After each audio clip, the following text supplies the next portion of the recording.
सच से सामना, the nation first पर मनोज मस्ताना के साथ। दोस्तों नमस्कार, मैं मनोज मस्ताना, आप देख रहे हैं टीएनएफ न्यूज। आपका बहुत बहुत स्वागत। दोस्तों, खबर और विश्लेषण में आज की सबसे बड़ी खबर है कि एक अकेला राहुल गांधी क्या पूरी भारतीय जनता पार्टी पर भारी पड़ रहे हैं? क्या अकेले राहुल गांधी पूरी सरकार पर भारी पड़ रहे हैं? क्या सरकार कहीं ना कहीं राहुल गांधी से डर रही है? पूरी खबर में हम आगे विस्तार से बताएंगे, लेकिन साथ ही साथ एक बड़ी खबर ये आ रही है, हरदीप सिंह पुरी जो मोदी सरकार के मंत्री हैं, हरदीप सिंह पुरी जिसका जेफरी एप्स्टीन के साथ कई बार मुलाकात हुई, हरदीप सिंह पुरी ने स्वीकार किया है कि उसकी एप्स्टीन से मुलाकात हुई थी, कई बार हुई थी। और अब खबरें निकल करके ये आ रही है कि हरदीप सिंह पुरी इस्तीफा देने वाले हैं।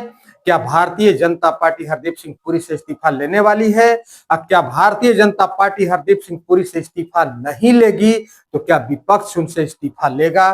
क्योंकि जिस तरह की अभी प्रोटेस्ट चल रहे हैं, जिस तरह की मांग उठ रही है, जिस तरह से घेराबंदी सरकार की जा रही है, ऐसे में भारतीय जनता पार्टी बहुत ही बड़ी क्राइसिस से गुजर रही है।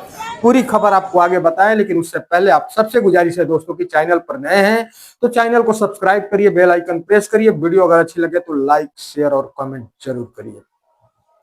आइए दोस्तों, खबर की तरफ बढ़ते हैं। खबर यह है कि राहुल गांधी ने जब से संसद के अंदर एप्स्टीन फाइल में को खोला, हरदीप सिंह पुरी, अनिल अंबानी का नाम लिया, उसके बाद से राहुल गांधी पर प्रिविलेज मोशन की तैयारी भारतीय जनता पार्टी की तरफ से किया गया। लेकिन साथ ही साथ राजनीतिक विश्लेषकों का कहना है कि ये प्रिविलेज मोशन सिर्फ गिदड़भव की है, राहुल गांधी पर ये होने वाला नहीं है, क्योंकि अल्पमत की सरकार है, बैसाखी की सरकार है प्रधानमंत्री मोदी की। लेकिन दूसरी तरफ सबसे बड़ी खबर ये निकल करके आ रही है कि कल पूरे दिन सदन नहीं चला, सदन चलने नहीं दिया गया। उसके बाद सदन को एकाएक समाप्त कर दिया गया, और सदन को समाप्त करने से कहीं ना कहीं भारतीय जनता पार्टी को कुछ राहत जरूर मिली होगी, क्योंकि जिस तरह से फजीहत भारतीय जनता पार्टी की हो रही थी, सरकार की हो रही थी, उससे कम एक महीने की राहत तो जरूर मिल गई है। क्योंकि सदन के बाहर ही जो भी होगा विपक्षी पार्टियां करेंगी, सदन में जो हमले हो रहे थे वो बच जाएंगे। कल सदन की कार्रवाई 2 मिनट भी नहीं चली। उसके बाद विपक्षी सांसद, जैसा कि आप वीडियो में देख रहे हैं दोस्तों, बाहर हरदीप सिंह पुरी की मांग कर रहे थे, प्रोटेस्ट कर रहे थे कि हरदीप सिंह पुरी रिजाइन करो, रिजाइन करो। ये जो वीडियो अभी आप देख रहे हैं, ये संसद भवन के बाहर का है, जो पूरा विपक्षी सांसद मांग कर रहे हैं, प्रदर्शन कर रहे हैं। उसमें टीएमसी की महुआ मोइत्रा तो हरदीप सिंह पुरी की एक एक ईमेल, एक एक चैट तक को रोज डेट वाइज, टाइम वाइज जारी कर रही हैं अपने एक्स हैंडल से। और सब हमलावर है, पूरी विपक्ष हमलावर है। ऐसे में हरदीप सिंह पुरी का एक बयान आता है जो मीडिया के सामने एक्सेप्ट करते हैं कि हाँ, हमने जेफरी एप्स्टीन से मिला था, सेक्स स्कैंडल चलाने वाले, नाबालिग बच्चियों का यौन शोषण करने वाला दुर्दांत अपराधी जेफरी एप्स्टीन से मिले थे। और जेफरी एप्स्टीन ने आपको डिजिटल इंडिया की पहले बताता है कि भारत में डिजिटल इंडिया अब शुरू होने वाला है, जबकि डिजिटल इंडिया उसके बाद शुरू होता है। और सबसे बड़ी बात निकल करके ये आ रही है दोस्तों कि डिजिटल इंडिया की जानकारी जेफरी एप्स्टीन जब देता है, और डिजिटल इंडिया जब पहले देता है और उस वक्त वो जेल में उसके बाद जाता है, और भारत में डिजिटल इंडिया लागू किया जाता है, डिजिटल इंडिया के तहत भारत में अब काम होने लगते हैं, तो इसके बाद से राहुल गांधी और पूरा विपक्ष हमलावर है कि भारत की रणनीति, भारत की राजनीति, भारत का सारा चीज भारत के लोगों को बाद में पता चलता है, अमेरिकी लोगों को, उसमें भी एक अपराधी को कैसे पहले से पता चल गया, इसमें कहीं ना कहीं बहुत बुरी तरह से घिरी हुई है। जरा आप पवन खेड़ा को सुन लीजिए। फिर एक कहते हैं कि हम में से कुछ को एप्स्टीन के क्रिमिनल रिकॉर्ड पे शक था कि वो क्रिमिनल है या नहीं है। इस पर भी हरदीप पुरी कहते हैं कि हम में से कुछ लोगों को इस बात पर भी शक था कि एप्स्टीन क्रिमिनल है या नहीं। ये एप्स्टीन ने खुद 2008 में फ्लोरिडा के कोर्ट में अपना गुनाह कबूल लिया था, सजा हो गई थी। तो क्या हरदीप पुरी जी, भगवान खुद आकर आपको कहें कि हरदीप पुरी जी ये एप्स्टीन क्रिमिनल है, या मोदी जी आकर कहें? मोदी जी इनके भगवान हैं। कौन कहे तो आप मानेंगे? जब वो खुद कह रहा है कि हां मैंने ये क्राइम किया, उसने जब गुनाह कबूला तब उसको सजा हुई 2008 में। 2014 में हमारे मंत्री जी के मन में ये था, तब मंत्री नहीं थे, कहते हैं साहब हम में डाउट था कि इसने क्राइम किया या नहीं किया। बताइए साहब, ये मंत्री हैं, मैं बार बार कह रहा हूं आपको, ये क्वालिटी है,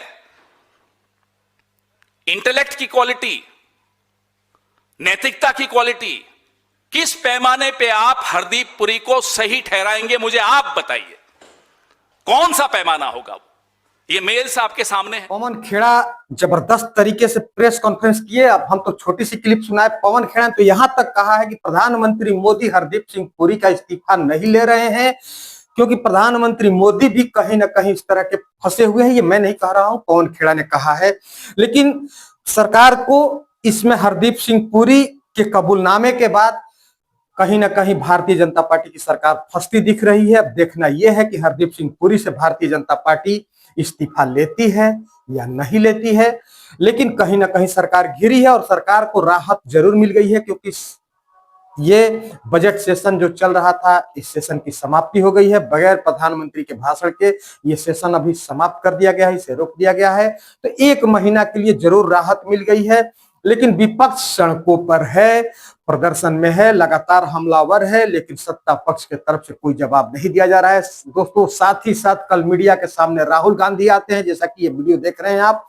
राहुल गांधी से जब मीडिया वाले सवाल करते हैं तो राहुल गांधी गोदी मीडिया को एक नसीहत देते हैं, कहते हैं कि कुछ तो दिखाया करो, सच्चाई दिखाया करो। राहुल गांधी जिस तरह से हमला करते हैं गोदी मीडिया पर कि कल बताए कि कुछ दिखाया करो, जरा राहुल गांधी अपना काम करा करो भाई। मतलब you are not totally employed by the BJP. At least try and do a little bit of objective stuff, you know. It gets really shameful, it's too much, don't you think?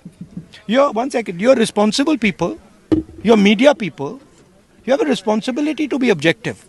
You can't just take a word they give you, right, every day and then run your whole show on that.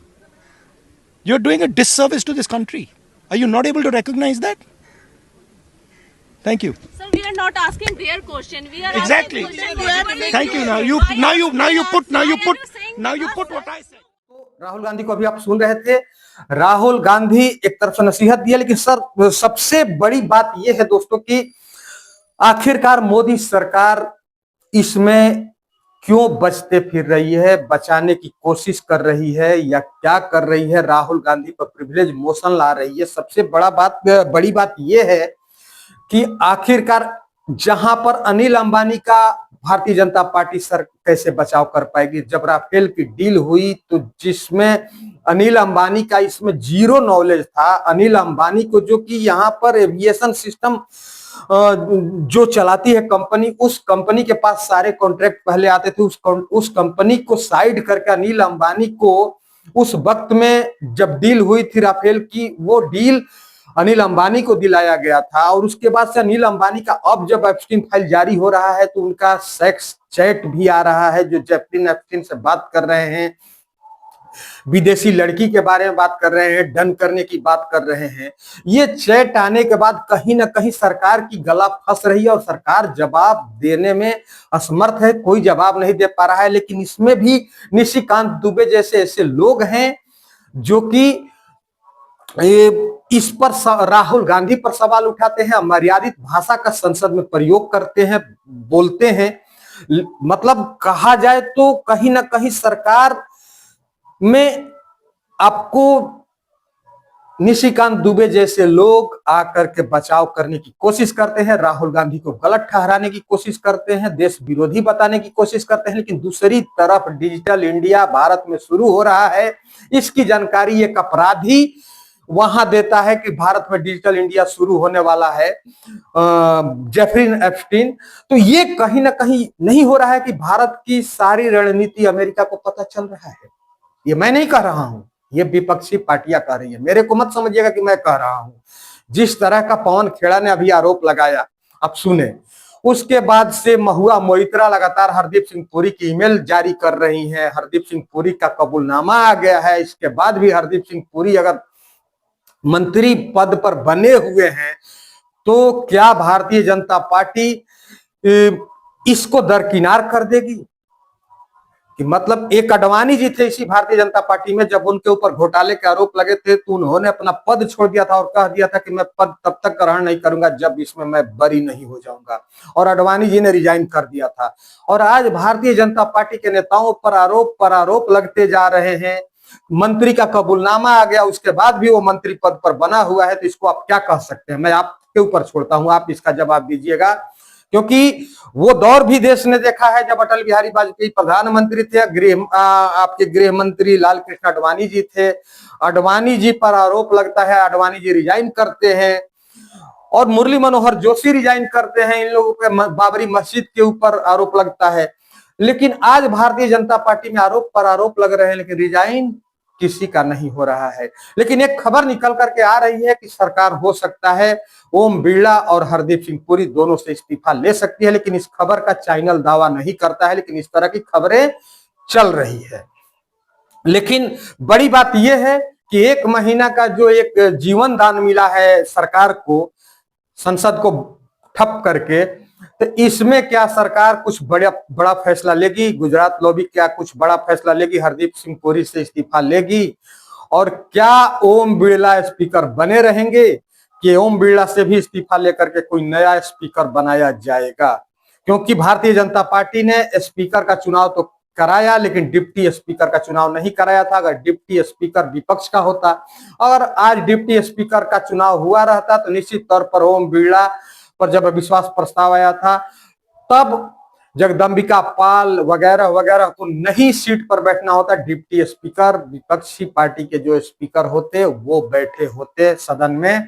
लेकिन अब ओम बिरला भी कहीं ना कहीं फंसे हुए हैं, हरदीप सिंह पुरी फंसे हुए हैं, प्रधानमंत्री मोदी की चुप्पी है। इस पर सरकार के तरफ से निशिकांत दुबे सदन में बोले, बाहर बोल रहे हैं, लेकिन और कोई बोलने नहीं जा रहा है। लेकिन आप पर एक सवाल छोड़ता हूं कि क्या हरदीप सिंह पुरी को रिजाइन करना चाहिए कि नहीं करना चाहिए? विपक्ष की मांग सही है कि नहीं सही है? हरदीप सिंह पुरी ने जो कबूल किया है एप्स्टीन से, जेफरी एप्स्टीन से मुलाकात की, उस बात के बाद हरदीप सिंह पुरी को अपनी आत्मा की आवाज सुनकर के रिजाइन करना चाहिए कि नहीं करना चाहिए? इस विषय पर आप क्या सोचते हैं? आप अपनी राय कमेंट में जरूर दीजिए दोस्तों। और चैनल पर नए हैं तो चैनल को सब्सक्राइब करिए, बेल आइकन प्रेस करिए। वीडियो अगर अच्छी लगे तो लाइक, शेयर और कमेंट जरूर करिए। बहुत बहुत धन्यवाद। नमस्कार।